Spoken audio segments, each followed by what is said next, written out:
Voici comment retenir tout ce que tu lis avec un minimum d'effort. Alors peut-être que tu adores lire, mais tu sais, après avoir refermé le livre, c'est comme si tout s'était envolé et toi-même tu es surpris de voir à quel point ton cerveau est capable de rapidement oublier des informations aussi importantes que ce que tu as pu lire. Et sans doute que tu te demandes est-ce qu'il n'y a pas une méthode, un système qui pourrait enfin de te permettre de retenir tout ce que tu lis sur le long terme. Parce que je pense que tu as déjà connu cette situation où tu as envie de parler d'un livre que tu as lu il y a quelques semaines avec des proches et tu es incapable de pouvoir restituer quoi que ce soit ou alors tu sens que tu as perdu 80% des informations et il te reste plus grand chose. Dans cette vidéo, je vais te partager mon framework personnel que j'ai mis en place. Un système en 3 étapes qui va te permettre de pouvoir retenir tes lectures sans faire des efforts d'apprentissage surhumains, sans faire de bourrage de crâne théorique, mais vraiment de manière naturelle, fluide, tout en te permettant de mettre en pratique et d'avancer sur ton activité ou sur le sujet de tes lectures. Donc, suis bien les 3 étapes parce que ça pourrait bien changer à jamais la manière dont tu lis tes livres. C'est parti. Première étape du framework, c'est le framework donc des 3 C. Le premier C, c'est pour copier. Déjà, la première étape pour retenir tout ce que tu lis, c'est d'arrêter de tout garder dans ta tête. Si tu dis que tu vas t'en souvenir et que c'est tout bon, crois-moi, c'est une erreur. Au bout de quelques semaines, tu vas oublier l'information. Donc justement, la première étape, c'est déjà d'extraire l'information du livre et de la garder en mémoire ailleurs que dans ton cerveau, à un endroit où tu vas pouvoir y revenir même dans plusieurs semaines, dans plusieurs mois, pour toujours avoir l'information telle qu'elle. Donc justement, je vais te montrer tout ça. Donc voici les étapes à suivre pour avoir une prise de notes efficace de toutes tes lectures. La première étape, c'est déjà de te mettre sur ordinateur. Si tu ne peux pas, eh bien tu prends au moins ton téléphone portable ou ta tablette. Moi, je te conseille vraiment de faire de la lecture sur écran quand tu as l'intention de prendre des notes. Parce qu'ensuite, justement, le deuxième point, c'est de télécharger l'application Kindle et de lire un maximum tes livres via Kindle. Donc Kindle, tu sais à la base, c'est la liseuse que propose Amazon, d'accord? Donc c'est une liseuse indépendante, mais tu as aussi l'application Kindle que tu peux télécharger aussi bien sur ton téléphone portable que sur ton ordinateur. Pourquoi on met en place ce petit système-là? Tout simplement parce qu'en fait, tu vas voir qu'avec Kindle, on peut copier-coller de manière infinie toutes les informations dont on a besoin sur notre livre, ce qui nous fait gagner un temps monstre par rapport à une prise de notes manuelle quand on est sur un livre papier où il faut tout écrire nous-mêmes à la main. Pour ça, c'est pour gagner du temps, aller beaucoup plus vite. Parce que c'est pas à ce moment-là, contrairement à d'autres méthodes où moi je vais te proposer de retenir ce que tu lis, tu verras que ça sera dans le 3e point, dans le 3e C de mon framework où on va vraiment retenir ce qu'on fait. Donc, on est sur mon ordinateur, je suis sur un livre Kindle. Comment on fait concrètement pour copier une information d'un livre sur Kindle? C'est très simple. Ici, je sélectionne ce que je veux et tu vois qu'ici, j'ai tout simplement copié. Voilà.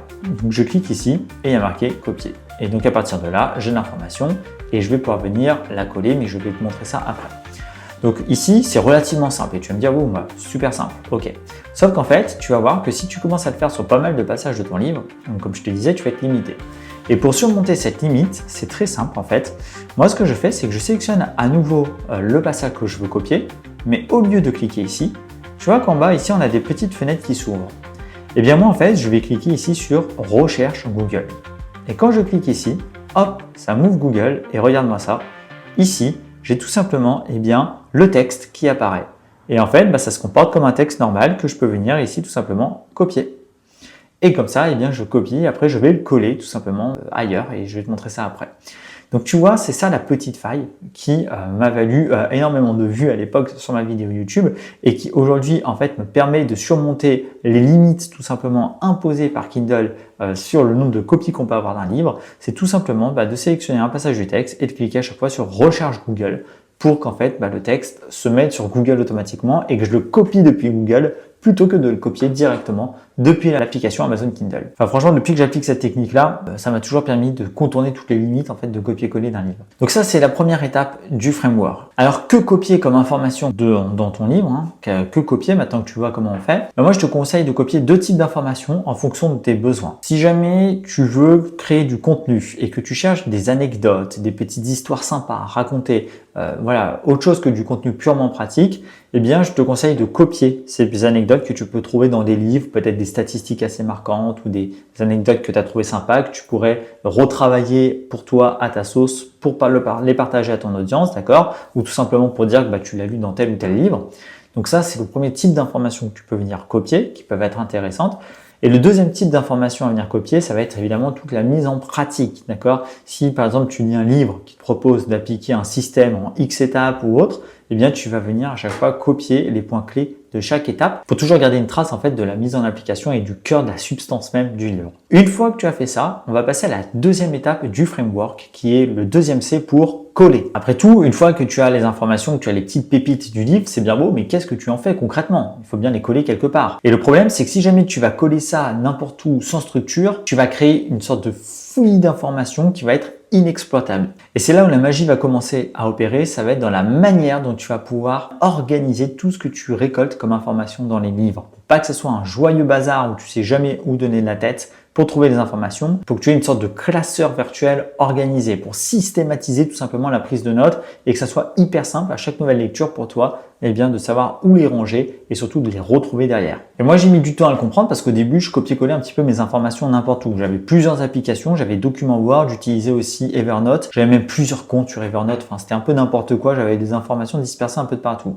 Et aujourd'hui je le regrette parce que je pense qu'il y a certaines lectures, certaines notes de lecture que j'ai complètement perdues. C'est pour ça que je me suis forcé à créer un système beaucoup plus organisé.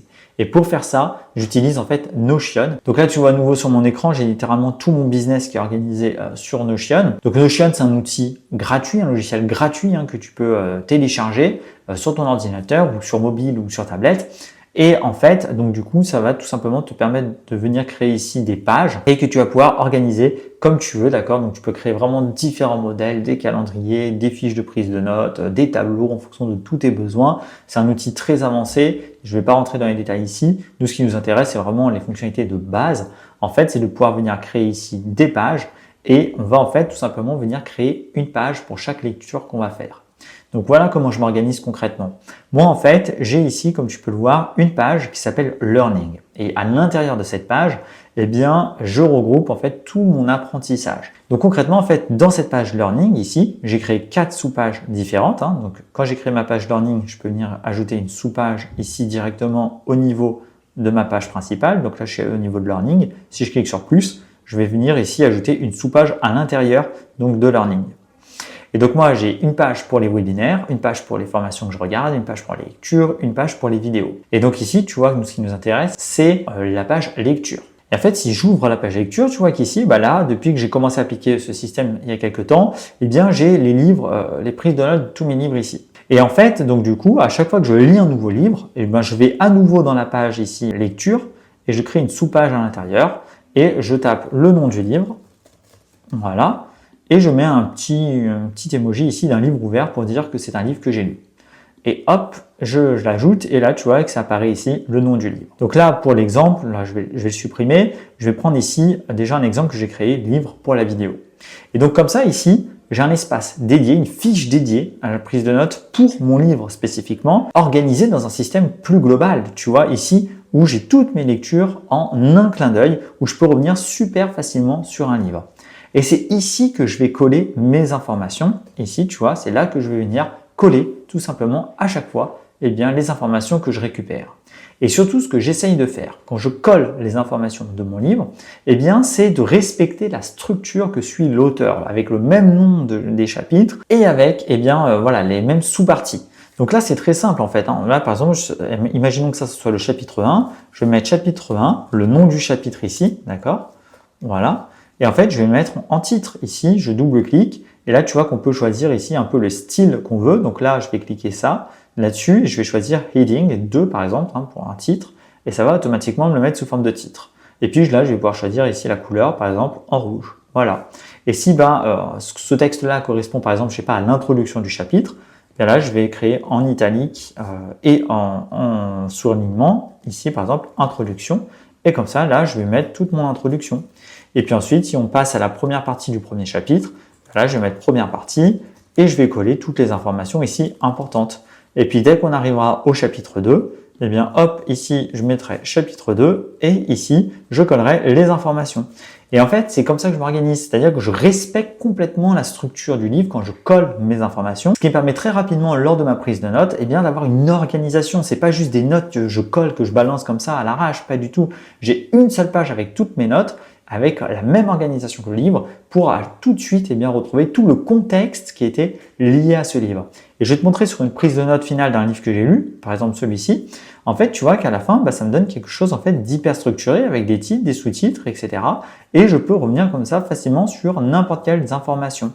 Donc, ce qui est génial en plus sur Notion, c'est qu'ici, tu vois qu'on a à droite un peu le sommaire justement de ta prise de notes. Et si je clique ici, hop, automatiquement, j'arrive sur la partie en fait qui m'intéresse. D'où l'important de respecter les titres et de bien organiser avec des titres ta prise de notes, c'est parce que tu vas très facilement pouvoir naviguer dans Notion et revenir sur des parties spécifiques de ton livre. Et ça, c'est super intéressant. Petite parenthèse, si tu te demandes comment j'ai fait au niveau des images pour les copier-coller, c'est très simple. Moi, je fais une capture d'écran de l'image du livre et je viens la coller directement sur Notion. C'est aussi bête que ça. Voilà, donc ici, tu vois qu'il y a quelques astuces à connaître que je viens de te partager pour coller efficacement ta prise de notes et être organisé. Et donc, si tu suis une structure déjà sur un outil comme Notion pour t'organiser correctement, donc avec à chaque fois les lectures, une fiche par lecture et que derrière, au moment où tu prends les informations, tu colles les informations, tu respectes bien le titre de chaque chapitre et les sous-titres, et bien derrière, ça va être super facile pour toi de revenir sur n'importe quelle note que tu as pu prendre, d'accord? Même 3 ans plus tard, parce que tu auras gardé la même organisation que le livre. Ça ne sera pas une prise de notes à l'arrache n'importe comment, ça sera une vraie prise de notes organisée. Et crois-moi que sur le long terme, ça fait toute la différence. Donc ce qu'on a vu là, c'est le deuxième C du framework, c'est coller. Et aussi cool soit-il, eh bien, c'est pas là non plus qu'on va vraiment retenir ce qu'on lit. Donc là, tu as compris, on organise une prise de notes. On a d'abord une manière de copier rapide grâce à Kindle et grâce à la petite astuce que j'ai pu te montrer, en sachant quel type d'information copier. On a ici une façon d'organiser le contenu, de coller le contenu de manière efficace pour s'y retrouver facilement, mais on n'est pas encore dans la notion de retenir, d'apprentissage. Et en fait, ça vient avec le troisième C du framework qui est contexte. Et c'est là où vraiment on va retenir ce qu'on apprend. Donc le contexte, il a plusieurs sens. Premier sens du contexte, ça va être déjà le contexte dans lequel tu vas lire ton livre. Donc comme je te l'ai dit, il faut être sur ordinateur dans l'idéal, mais il n'y a pas que ça qui compte. Ce qui va compter, ça va être aussi le fait que tu sois concentré, le fait que tu sois réveillé, que tu aies de l'énergie et le fait que tu prennes ta lecture comme quelque chose de sérieux, d'accord? Il faut pas que ça soit un truc que tu fasses à 1h du matin quand tu es claqué, une demi-heure avant de te coucher et que tu as juste envie d'avancer le livre mais que tu n'es même pas concentré sur ce que tu fais et que tu copies-colles machinalement les informations. Parce que si tu fais ça, tu vas déjà perdre de l'efficacité, du contexte pour retenir les infos. Pour retenir un peu plus d'informations naturellement, la première chose à faire, c'est déjà d'être concentré quand tu vas lire et d'être dans un environnement calme qui va te permettre la rétention d'informations, d'accord? Donc ça, c'est le premier point. Et ensuite, ce qui va faire la différence, ça va être de sortir du contexte théorique pour passer dans un contexte réel. Et c'est là où tu vas vraiment ancrer les informations que tu as. Et pour faire ça, il y a 3 méthodes, 3 façons justement de retenir ce que tu apprends en passant de la théorie au réel. La première façon de faire, ça va être d'appliquer immédiatement dans ta vie ou dans ton business ce que tu es en train de lire. Donc concrètement, tu lis un livre, tu as ta prise de notes, et bien une fois que c'est fait, tu reviens sur ta prise de notes pour bien avoir tout en mémoire les informations clés et boum, tu l'appliques directement. Donc si par exemple tu lis un livre pour développer ton business en ligne, eh bien tu vas appliquer ce que tu as appris dans le livre tout de suite. Tu vas commencer à le faire.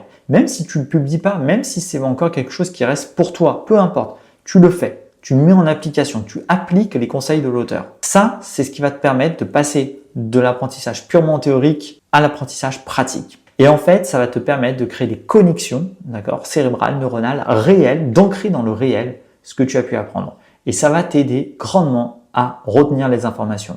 Et grâce à la prise de notes efficace qu'on a pu faire auparavant, eh bien, tu vas pouvoir appliquer, pareil, de manière efficace, chaque étape du livre que tu auras pu lire. Et même si tu reviens dessus dans 1 semaine, 2 semaines, 3 semaines, d'accord, le moment où tu vas le mettre en application, où tu vas l'appliquer, comme tu auras une bonne prise de notes, tu es sûr de l'appliquer dans son ensemble de façon correcte. Et du coup, derrière, ça va te permettre, de fait de l'appliquer, de le retenir. Donc ça, c'est la première façon de faire. L'appliquer tout de suite dans ton quotidien, dans ta vie, dans ton activité. La deuxième façon de faire pour ancrer dans le réel ce que tu as lu et le retenir facilement, ça va être de créer un contenu sur le sujet. Même si tu ne le publies pas, ça va être en fait toi de faire comme si tu allais apprendre ce que tu viens de lire à quelqu'un. Que ça soit par le biais d'une vidéo que tu vas tourner, que ce soit par le biais d'un short, d'un réel ou d'un article de blog, peu importe. L'idée, c'est de retranscrire, d'essayer de te mettre à ton tour dans la peau de l'enseignant et de pouvoir essayer de faire comme si tu allais apprendre à quelqu'un ce que tu viens de lire. parce que ça va te forcer à restructurer correctement l'intégralité du contenu que tu as lu dans le livre, d'accord, et puis de le retranscrire avec tes mots, avec ta façon de faire. D'accord, avec tes idées, avec tes images, et donc de te l'approprier. Et donc ça, si jamais tu as une activité en ligne et que ce que tu lis peut t'aider dans la création de contenu, là tu peux faire une pierre deux coups, c'est-à-dire que tu peux partager la lecture que tu viens de faire. Tu peux tout simplement créer une vidéo, un article ou autre en disant voilà, je viens de lire tel livre, voilà en gros ce que ce livre enseigne, voilà ce que j'en retiens, etc., etc. Et le fait de faire ça va tout simplement pouvoir te permettre justement de t'approprier le contenu. Et ça, c'est extrêmement puissant. Et donc de le retenir.